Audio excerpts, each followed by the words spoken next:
Hello, NaNoWriMo. I am Grant Faulkner, Executive Director of National Novel Writing Month.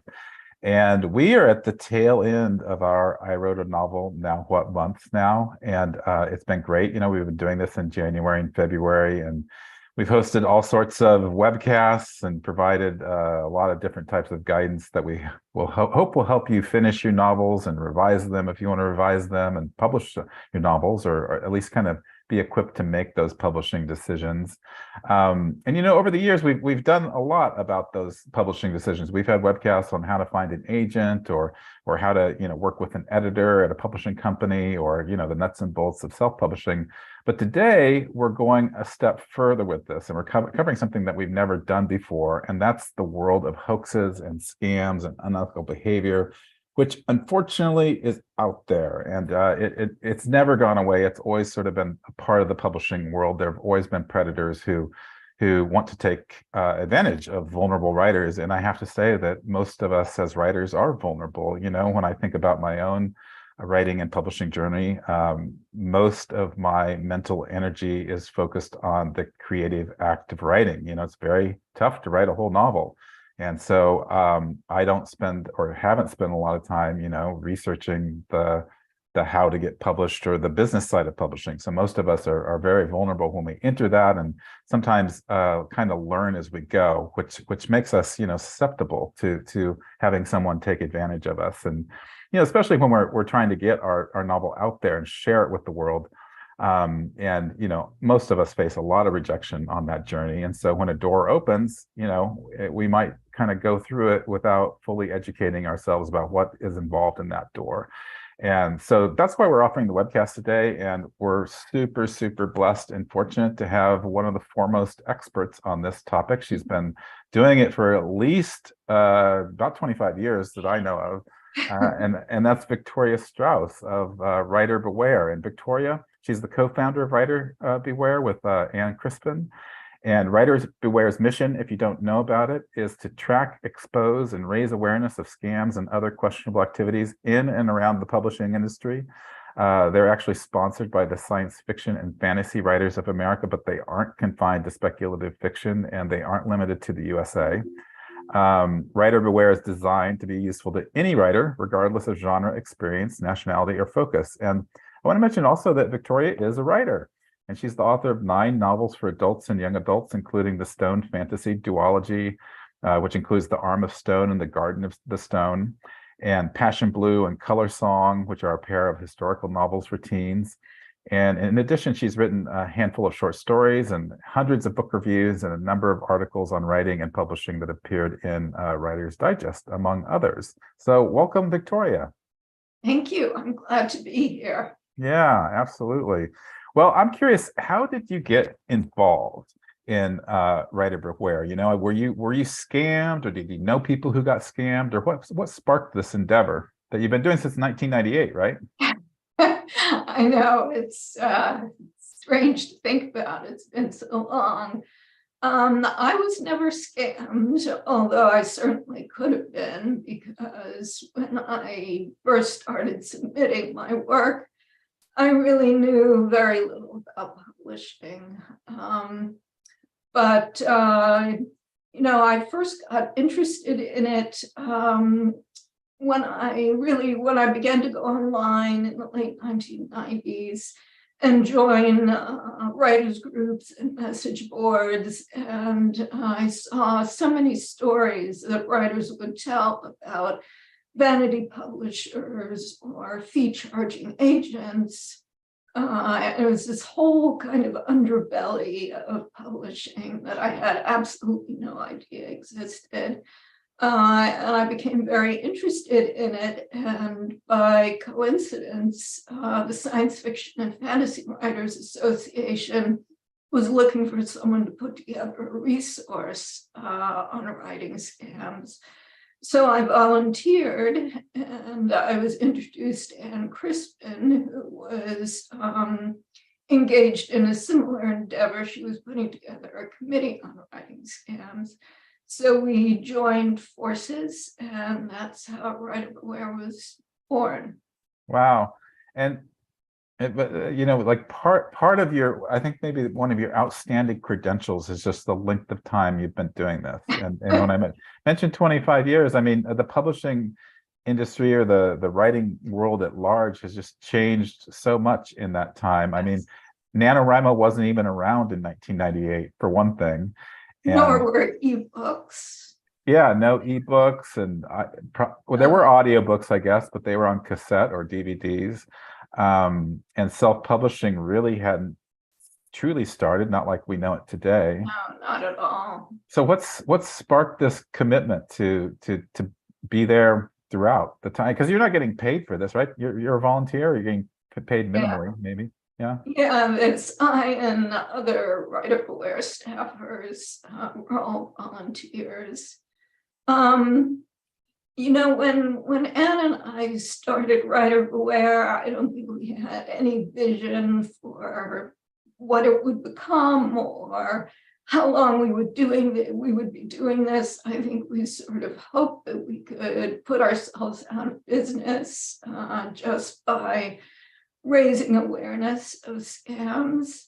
But you know, as time went on, and we both became more and more committed to doing this. I mean, for both of us, it was a way of giving back to the writing community, and also just seeing the seismic changes in publishing, which gave birth to all kinds of new schemes and scams. As we continued, our profile was raised and more people became aware of us. And it just became a mission and a passion. And here I am 25 years later. Sadly, Anne passed away in 2013. But you know, she's everything that she did and helped to create is still part of Writer Aware. So we really miss her and wish she was still around and we're carrying on her legacy. Yeah. I forgot to mention to viewers, please put your questions in chat, and Catherine, who is our producer, she will pass them on to us, and we'll hopefully have 20 or 30 minutes at the end of our discussion to make sure that your questions are asked, because I know that you will have questions about your own personal publishing journey. And, you know, Victoria, when I was talking earlier about just how all writers are vulnerable to some degree, and when I think about my own, you know, publishing journey, and you know, I've worked with several different publishers, everything from small publishers to, you know, kind of mid-size and large publishers, and self-published a little bit myself. And there's just so much to know, for one. But it's also like I don't think I've ever, other than maybe self-publishing, been truly in the driver's seat. And because I'm not in the driver's seat, meaning that I'm always dependent on somebody to print and produce and distribute my books, I'm vulnerable just on that level. And even just getting a contract from the most bona fide, like from Penguin Random House, it's such a thicket to go through that. You know, you have to know so much, no matter who you're dealing with. And so I'm just wondering, what's your general advice for a writer about how to best navigate the publishing world in general, I guess? I think the most important thing is to be educated about publishing before you start looking for a publisher or an agent or make the decision to self-publish. The more you know about the way publishing works, the easier it is to recognize bad practice when you encounter it. And I don't mean to minimize how difficult it can be to get that knowledge, because publishing is a very opaque industry, and you know, traditionally publishers have been very secretive about the inner workings and the inner processes. That's much less so today. I mean, agents and editors are much more open about what they do, but it's still very challenging to to get the kind of knowledge that you need to protect yourself, but you really can. I mean, there are books, there are writers groups, social media can be a great resource because there are a lot of agents and editors and publishers that share their knowledge. So I would just say be an educated consumer. And then you will not only be able to better avoid scams, you'll be able to make better decisions about what the right path is for you. Because, you know, when Writer started, really, it was traditional publishing or vanity publishing. There really were no other options. But now self-publishing is a completely viable career path. But like traditional publishing, you need knowledge and understanding of what you're doing. And so, yeah, just be as knowledgeable as you can before you begin. Don't jump in and figure you'll learn on the fly, because that may not work.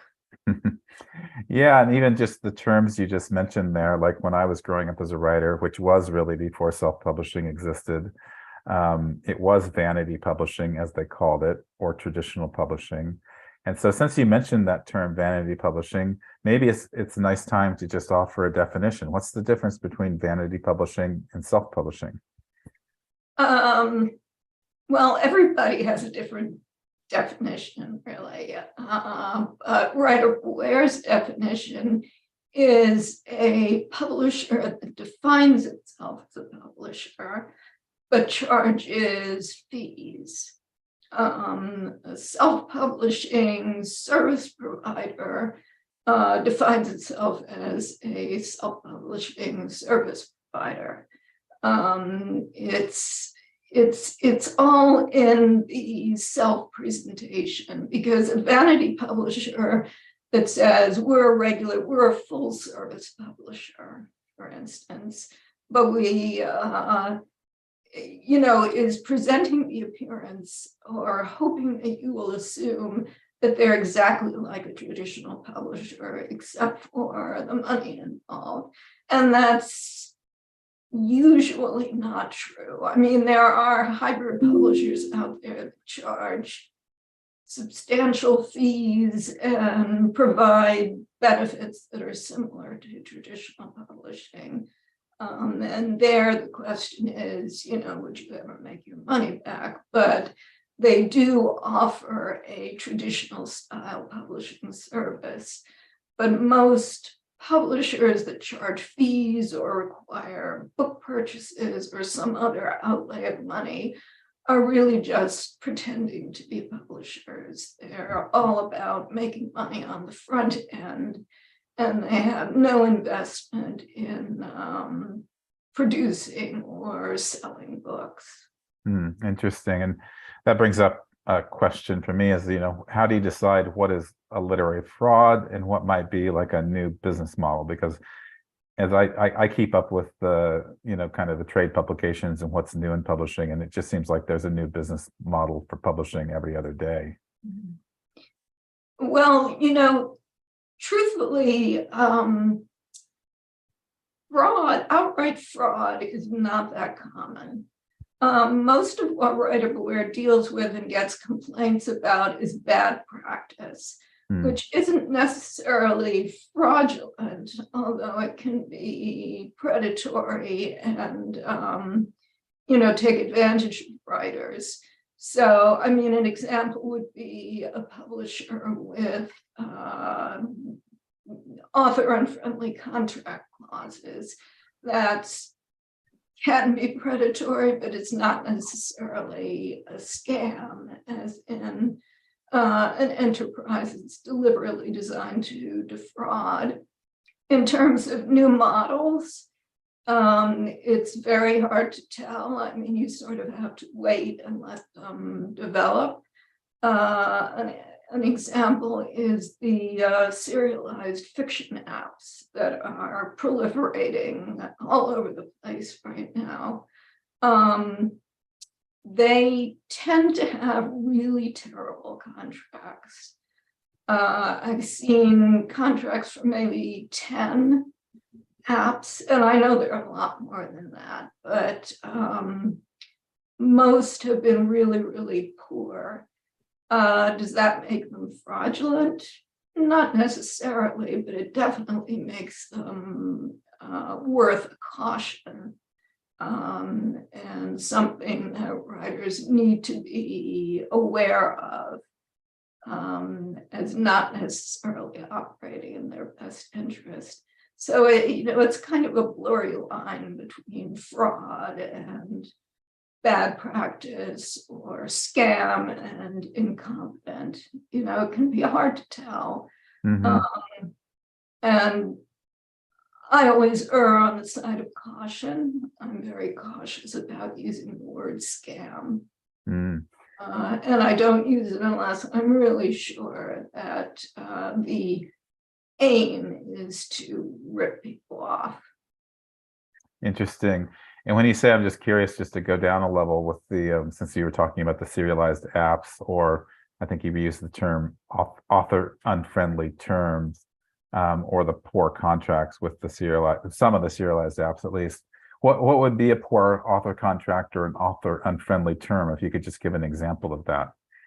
A copyright transfer, a publisher that requires you to give it ownership of your copyright, unless you're doing work for hire or for a media tie-in property. There is no reason ever to give up your copyright.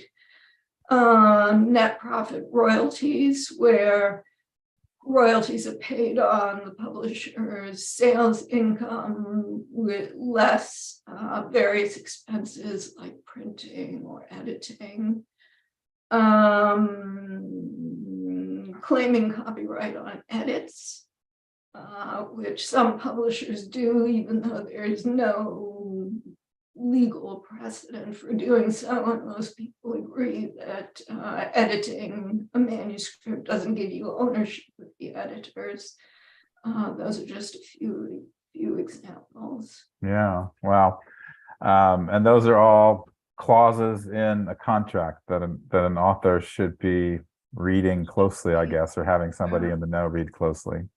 I just finished writing an article on that exact subject that will be published Friday at Writer Unboxed.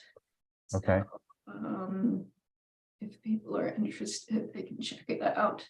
And so what is Writer Unboxed? Writer Unboxed is a website that hosts all kinds of articles and information and resources for writers. I think the URL is writerunboxed.com. Okay. It's a really excellent writing resource for all kinds of writers. Great, great. Let me think. I was wondering, maybe just the sensationalist in me wonders if you could give a couple of examples of, some of the worst practices or scams that you've seen. Well, I think certainly the weirdest scam was a woman who set up as a fee-charging literary agent. She set up a conference, took in a lot of money, and then faked her own death to avoid putting on the conference and paying back the money. Later on, she turned up in Canada trying to run the same scheme. And it turned out that she was wanted in her home state for attempted murder. She tried to run over her mother with a car, and also for passing bad checks. And she had fled bail on the attempted murder charge and gone to a different state and set up as a literary agent. Oh, Victoria, some bizarre reason. You just gave me an idea for my next NaNoWriMo novel. I see Netflix series all over that. It's quite a story. Yeah, and then there's a guy, actually he was arrested. He posed as a TV producer of a show for writers, and all kinds of other kind of role-playing things in connection with writing and publishing and movie making. And then he disappeared for a while, and then he turned up as the head of an organization supposedly dedicated to finding missing and exploited children. And the whole thing was a giant scam, and he was eventually arrested and put in prison. But yeah, that was a weird one too. Wow. The weird ones are my favorites.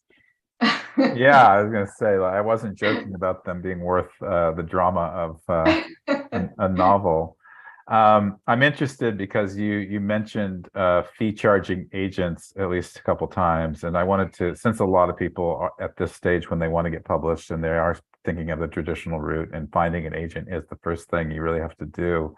I was wondering if you could kind of provide a quick list of things that indicate an agent should be avoided, or what to look out for with agents that are unethical. Well, any kind of upfront fee, reading fee, submission fee, those are much less common than they used to be, but you do sometimes encounter them. An agent who has been in business for more than a year and has not made any sales.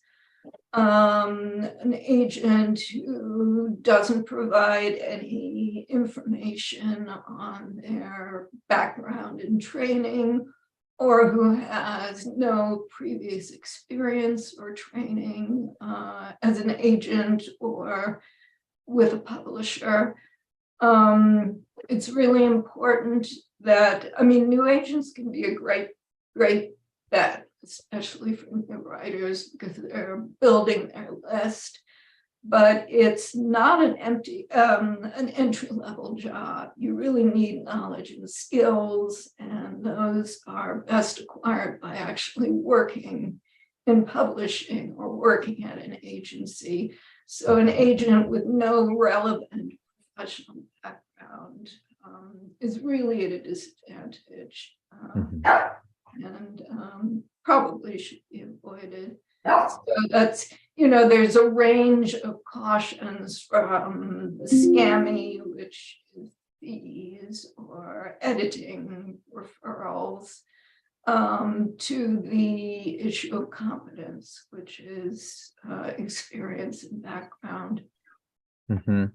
Interesting. On that note, since you mentioned agents, and I know there's some official organization where you can probably vet your agent, or that they're usually a member of. Is that right? Pretty much every country has a professional agents organization that has a code of ethics that members have to abide by. So yeah, it's good. In the USA, it's the Association of American Literary Agents. It used to be the Association of Authors Representatives, but they changed their name. There's similar organization in the UK, in Scotland, in Europe. I think there's one now in Canada. It's not a guarantee, because I've gotten complaints about bad practice from some agents who are members of these organizations, but it's one good indication of competence. And on the subject of organizations like that, I mean, there are some for writers as well, right? I've actually never worked with them, but I've heard about the Authors Guild. I'll read about the Authors Guild doing things, and I know there are others. Are these organizations helpful to writers, and how would you advise writers? How would writers turn to them, or what would they turn them with? Yeah, they're very helpful to writers, individually and also generally through advocacy. The Authors Guild does a lot of advocacy work, and it provides various benefits for members. depending on the organization, there may be requirements for entry. Excuse me. You may have to have published a certain number of books or be able to demonstrate a certain amount of income. But other organizations like the Society for Children's Book Writers and Illustrators, they have a membership category for pre-published writers. So it just, it varies. But if you can, it makes a lot of sense to join these organizations because they do provide benefits for members. Yeah, good to know. Well, I'm curious just to think about your processes at Writer Beware. And I know, again, that you're largely volunteer run, but how do you receive information, that you base warnings on, and how do you go about kind of confirming its accuracy or researching? I imagine this, requires journalistic skills or maybe even private investigator skills. I don't know. Yeah, we definitely do some sleuthing. People can email us with complaints, and we ask for documentation. So it's not enough for someone to write me an email and say, such and such an agent charged me $250 to read my manuscript. I would ask for documentation of that, emails, contracts, whatever. We've been sued several times, and there's definitely legal liability involved in exposing scams. So we are really, really careful that anything that we say publicly or any warnings that we provide are fully backed up with as much documentation as possible. We don't rely on hearsay. I mean, there's a lot of talk now about whisper networks, and they can be very useful. And I do keep my ear to the ground, but I never pass on information unless I have actual documentation of it. Not just because that's the responsible thing to do, but because I don't want to get sued. Mm-hmm. Yeah, I bet. Well, other than turning to you and Writer Beware, what steps should a writer take if they've, been hooked by a scam agent or publisher or feel like they have? Well, one thing is to make a report to Writer Beware.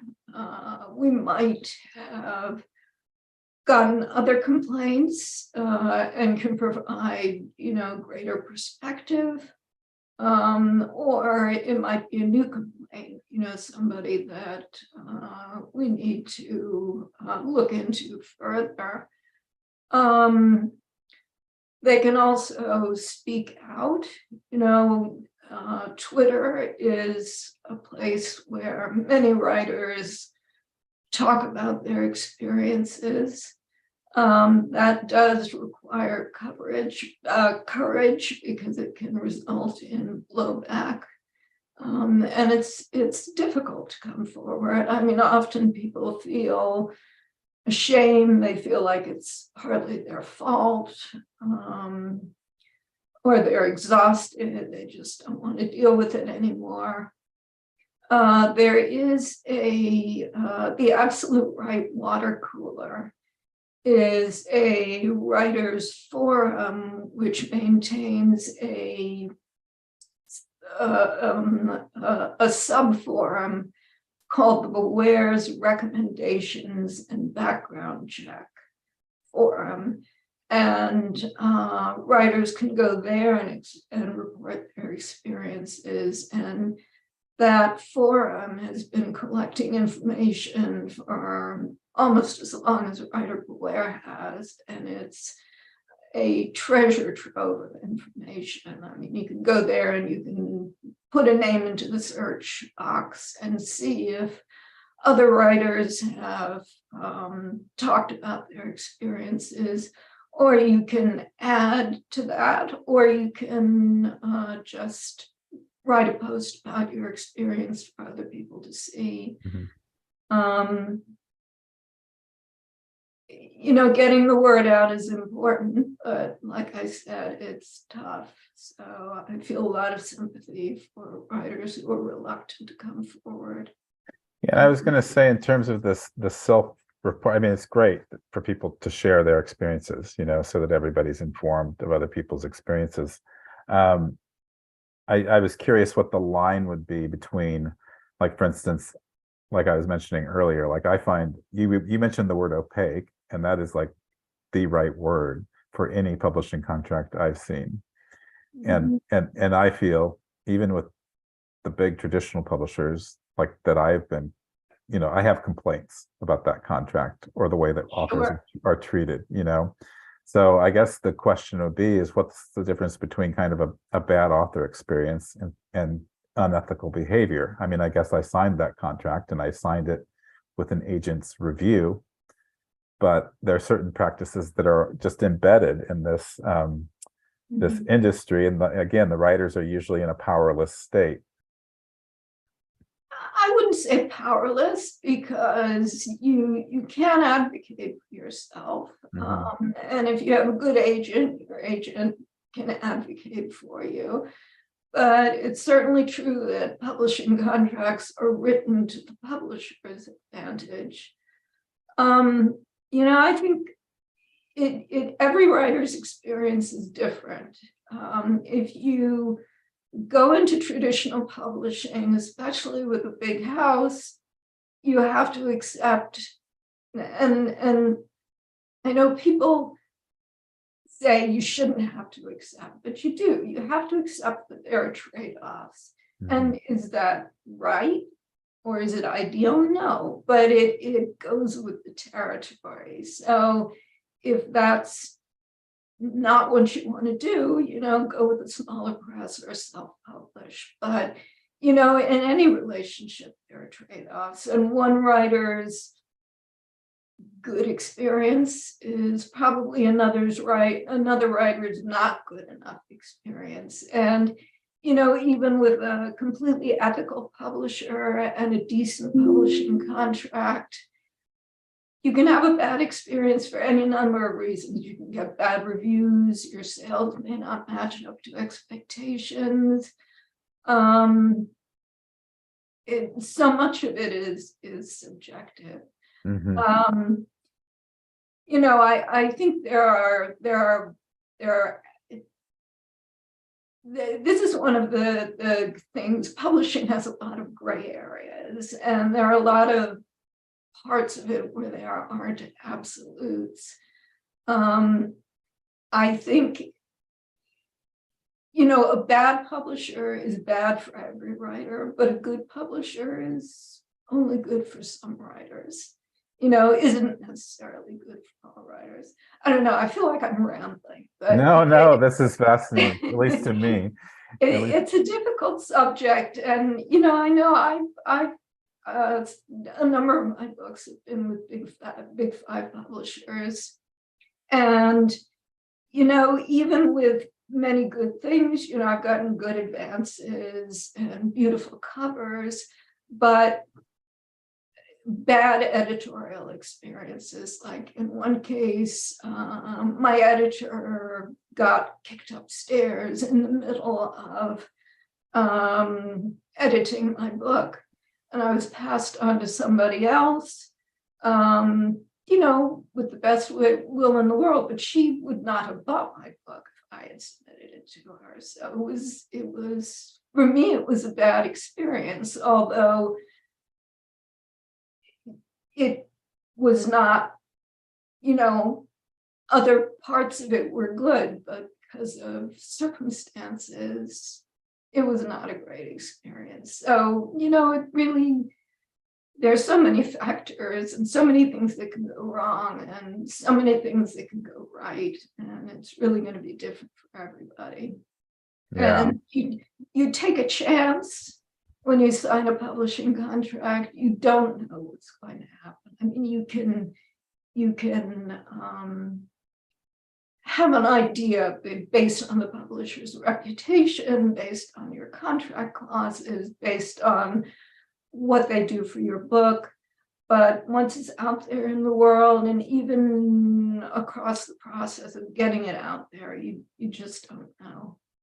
Yeah. That I feel that that's terribly negative, and I'm sorry. I really don't mean to be so negative. No, I think I kicked it off, Victoria, and I think you said it very well, that you just don't know exactly what's going to happen, and there are a lot of variables, like your editor getting kicked upstairs, or in my case, one book I went through 3 editors.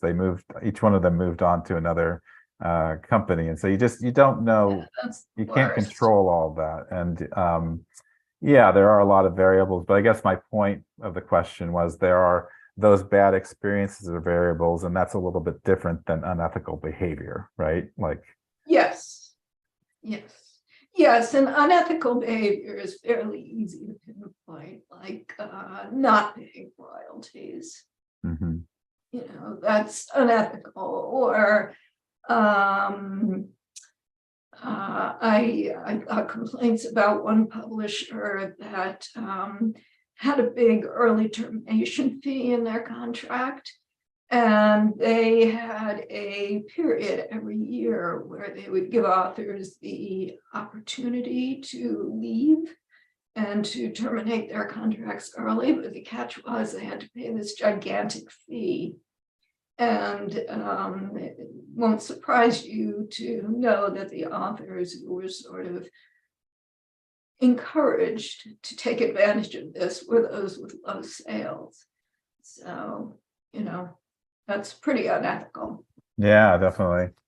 Well, I'm going to turn to some audience questions here. We've got some lined up. I haven't looked at them yet, so please. Oops, where are they here? Sorry, I got to configure my Zoom a bit. I just lost it. There we are. Sorry, everybody, for my awkward Zoom handling. Let's see. Here we go. Megan Ryan asks, for those beginning to get their works together for indie publishing, when you edit and make a final draft, how do you publish safely and securely on a budget? How do you say that again, please? Yeah, I guess it's like, so she's asking about, like, you get your works together for indie publishing and you edit and you make a final draft. So how do you publish safely and securely on a budget? On a budget? Yeah.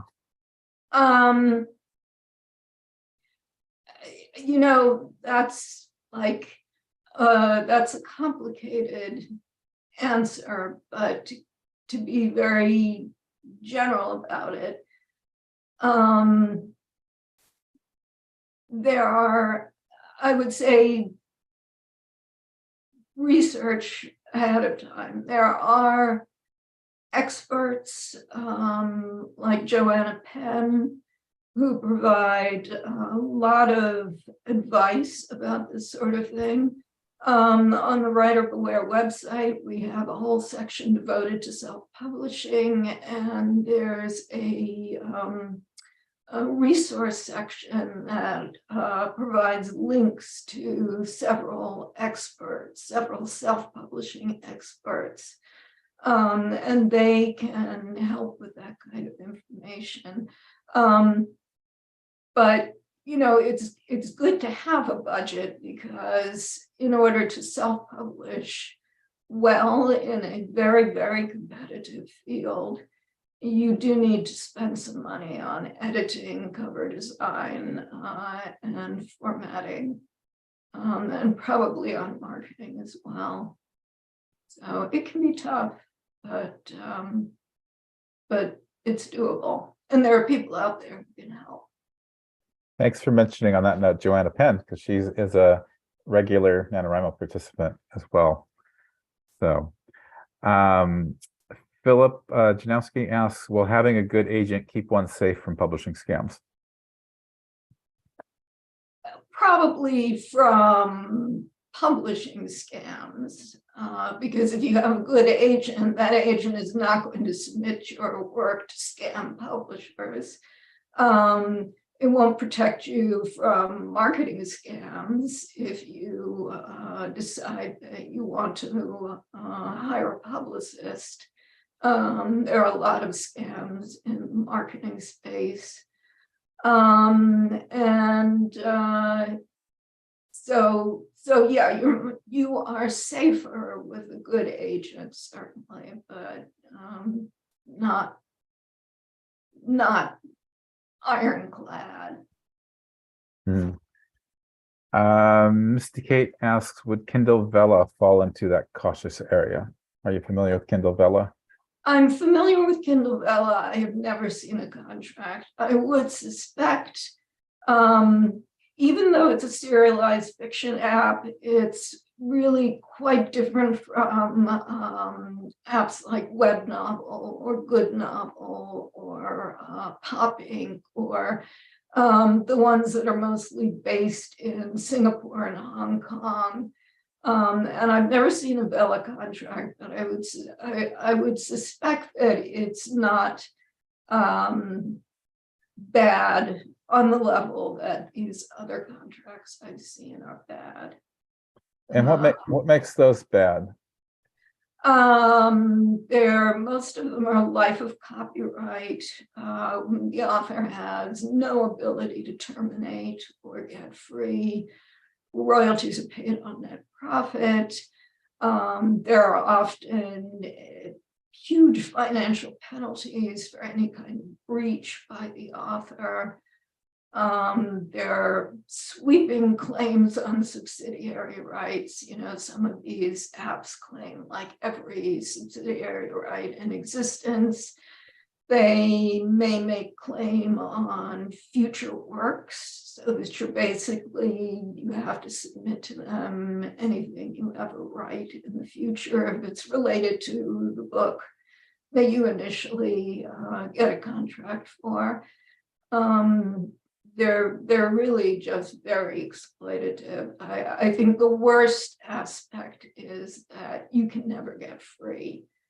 You know, there's no ability to terminate. And they tout their money-making potential, and they say you can make hundreds or thousands of dollars. You know, our most successful writers are making these huge amounts of money. That's probably true, but from what I'm hearing, most people, you know, if they're lucky, they make a few hundred. Thank you for that. Lois Bushman asks if you can read, let me see, the site you mentioned, Right Around Box. It wasn't that, I don't think, but she wondered if you can spell it so that she can check it out. Let me just make sure I've got that URL correct. Oh, you know what? We have it was spelled out correctly in chat. I got a follow-up message, but just in case somebody else needs it, who's not in chat maybe. Okay, it's Writer Unbox, WriterUnboxed.com. I think I got a message that I'm sharing my screen from NaNoWriMo, and I don't know how that happened. Everybody, I hope you're fine looking at my screen. It's probably a weird screen. Here it is. I'm gonna expand this whole thing. Let's see. Mrs. Hedrick asks, what kind of compensation is reasonable for an agent to ask for? That's a good question. Is asking for an upfront fee always a red flag? I was curious about that too, because agents actually do put in a lot of work, kind of pro bono, reading thousands of submissions. I suppose you can make a whole living off of just reading submissions. Yes, and some less than reputable agents have. Yeah. Yeah, an upfront fee. I mean, there's no regulation or law that governs literary agent practice. So it's really all about accepted practice, and accepted practice is not to charge any kind of upfront fee. That is not reputable practice, whether it's a reading fee, submission fee, anything that you have to pay on contract signing as a condition of representation. An agent makes money on commission, a commission on sales. 15% is typical for domestic sales, and 20 to 25% for overseas sales that involve co-agents in those countries. And what earning only on commission does is it gives the agent as much financial stake in your success as you have. So the agent makes money only when you do, and that gives them incentive to go out and get the best possible deal. If you pay up front, the agent has already made some money. They really they don't have the strongest incentive to go out there and work hard on your behalf. And yes, they do a lot of pro bono work, and many agents work with their writers to edit work before submitting, which they also shouldn't charge for. But it's part of the job that hopefully the 15% commission will eventually reimburse. Yeah, so 15%, that's the industry That's the expectation. industry standard for domestic, for sales in the agent's own country. Yeah, and as I understand it, the agent process, people should maybe know this too, is that the checks from the publisher go to the agent, the 15% is taken out, and then the agent delivers the rest of the money to the author. Is that right? Yeah, and the advantage of that is that the agent can keep track of your finances. I mean, the agent knows who to contact at the publisher if there are problems, and if there are problems, hopefully can resolve them. Some people make arrangements with their agents and publishers to split payments so that the publisher sends 2 checks. A lot of publishers are willing to do that, and it does raise a greater possibility of errors. It's interesting. I can't remember the name of the agent or the agency, but it was a long-standing, an old agency in New York City. This was like 3, 4, 5 years ago, and I think it was the founder or one of the agents actually had embezzled tremendous amount of money directly from authors. Do you remember that? Yes, yes. Who is the agent? I'm now forgetting. I know what you're talking about, but it's slipping my mind. Yeah. The name of the agency.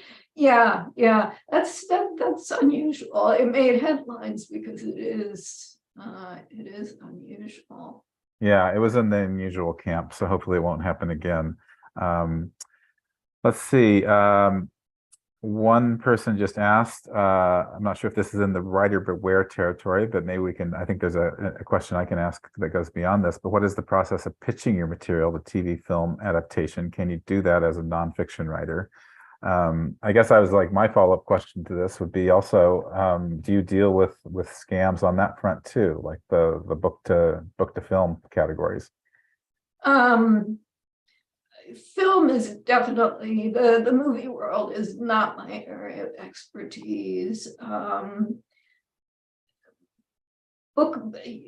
Film rights generally sell through established agents. It's fairly rare for an unagented author or screenwriter to sell a script. So yeah, but there are these pitch events which supposedly producers and agents attend or pay attention to. That really is not my area of expertise. However, there are a lot of book to film scams where companies sell treatment services or screenwriting services.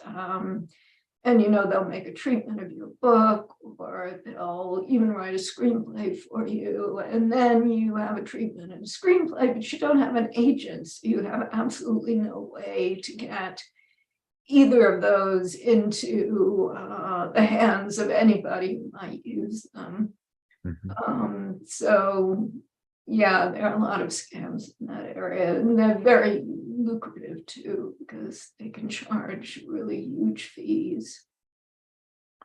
Well, I know since you're an author as well, so you've experienced this world in a number of different ways. Has working at Writer Beware influenced your career or your career decisions in any way? It's certainly made me better able to read my own contracts. And it's given me a lot of contacts, you know, within the publishing world that I'm sure I would never have had without it. But yeah, my writing career is pretty separate. And you know, I'm just lucky that I was never scammed. And I knew absolutely nothing when I started out. So Writer Beware has enabled me to look back and see how lucky I was that I never ran into some kind of predatory person or company.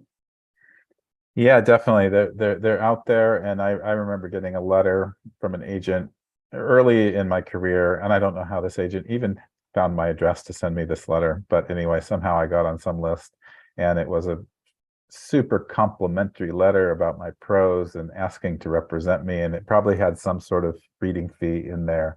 I had just barely enough of an instinct to spot it as a scam and didn't fall for it, but I was very vulnerable to it because at that stage in my career, I was just looking, as I said earlier, for a door to open. And it's very seductive to have somebody say, "Oh, we've read your writing somewhere. We love it, you know, and we can help." That's a very common scam right now, is fake literary agents contacting authors and offering representation and saying wonderful things about their books and big promises about how much money they can make with traditional publishers. But the real aim is to get them to pay for some kind of service. There's a ton of that kind of scam out there right now. Well, you know, since we both mentioned, like, I mean, I'm sure you were like me, we're focused very much more on the writing part than the business part. Are there any, like I asked you earlier, for writing organizations that can help people? What about other, I mean, and you mentioned a couple of websites. Are there any good books that writers should be reading to help educate them? I have to confess that I have never read a writing book. So that is I am not the person to give suggestions about that. Okay, good. I'm sorry about that.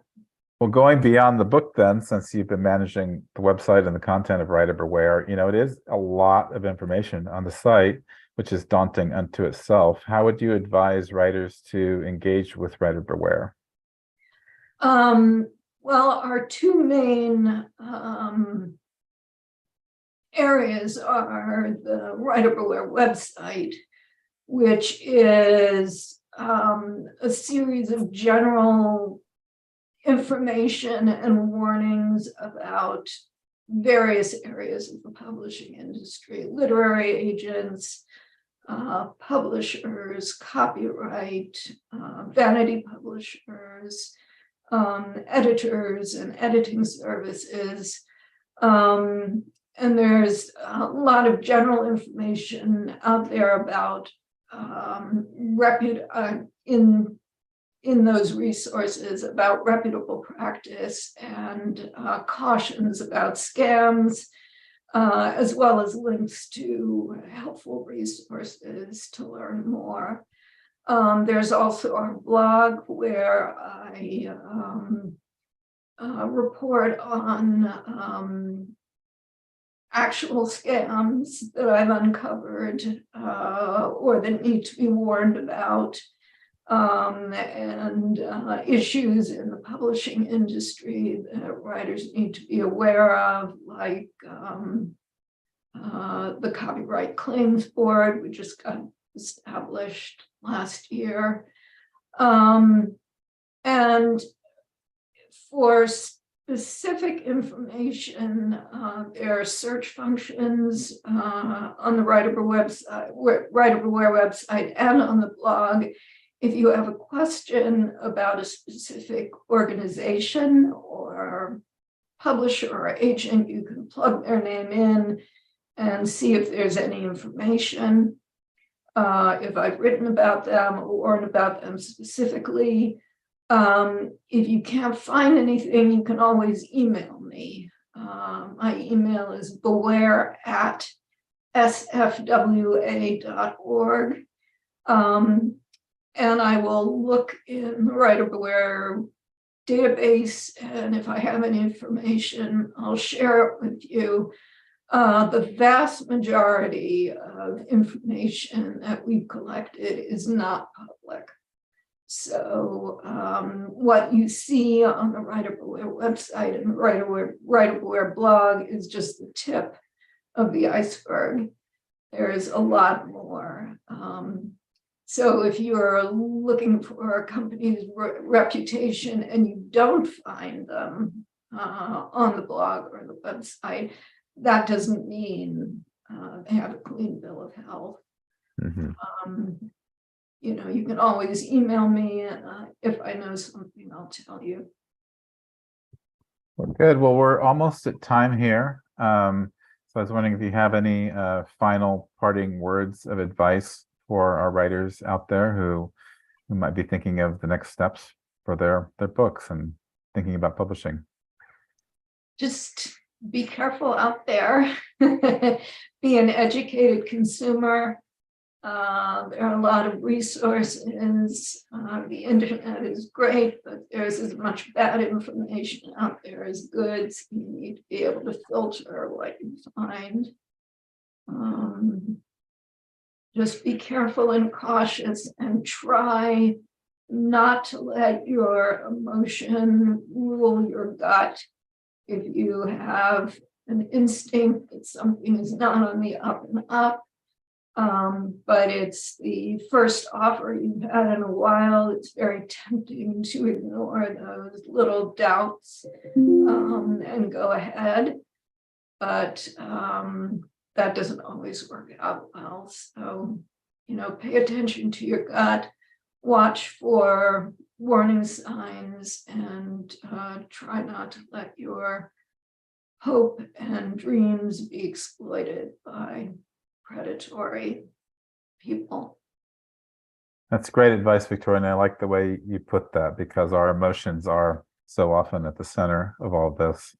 And sometimes they can lead us to instinctually kind of get a bad feeling, but other times they can also lead us to kind of plunge in and just want to have that contract part of everything over and get our work out there. And that's what scammers rely on, and predatory publishers and others rely on, is that your desire will overrule your misgivings, and you'll just ignore your own doubts and go forward anyway.